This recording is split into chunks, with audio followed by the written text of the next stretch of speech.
दत्तात्रेय जी कहते हैं कि माघ मास में तो गंगा की महिमा का कोई पुण्य की कोई गिनती कर ही नहीं सकता। चित्रगुप्त भी अच्छी तरह से नहीं कर सकते कि इसका कितना पुण्य होता है।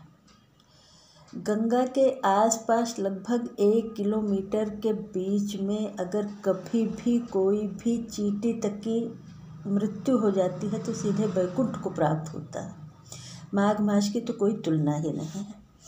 तो दत्तात्रेय जी कहते हैं कि प्रजापति ने पापों के नाश करने के लिए ही प्रयाग तीर्थ की रचना की है। क्योंकि मनुष्य पापी तो है ही है, हर वक्त थोड़ा न थोड़ा कुछ न कुछ कहीं न कहीं उससे पाप हो ही जाता है, जाने अनजाने किसी भी तरह से।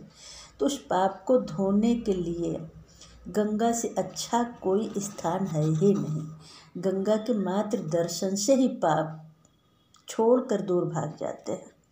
और कहते हैं कि माघ मास में ब्रह्मा, शिव, रुद्र, आदित्य, मरुदगण, गंधर्व, लोकपाल, यक्ष, गुहिया, किन्नर, अणिमादि गुणों से सिद्ध तत्वज्ञानी ब्राह्मणी, पार्वती, लक्ष्मी, सची, मैना, दिति, अदिति, संपूर्ण देवपत्नियां तथा नागों की स्त्रियां घृताची, मेनका, उर्वशी, रंभा, तिलोत्तमा, अप्सरागण और सब पितर मनुष्यगण कलयुग में तो गुप्त रूप से और सतयुग में प्रत्यक्ष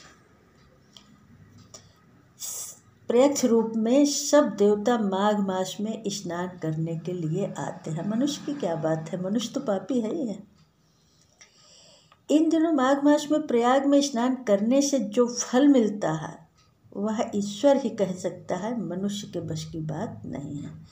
तो मित्रों, अगर मौका मिले तो माघ स्नान को छोड़ना नहीं है। पूर्व समय में कंचन मालिनी की इस कहानी है जो आगे मैं बताऊंगी। एक राक्षस को उसके कंचन मालिनी के भीगे हुए गंगा जल से भीगे हुए वस्त्रों से एक बूंद जल एक राक्षस के ऊपर पड़ गया था तो उसकी आत्मा बिल्कुल तृप्त हो गई थी और उसका मन शांत हो गया था। तो मित्रों, आगे की कहानी में मैं कंचन मालिनी अप्सरा की कहानी बताऊंगी। तब तक के लिए नमस्कार।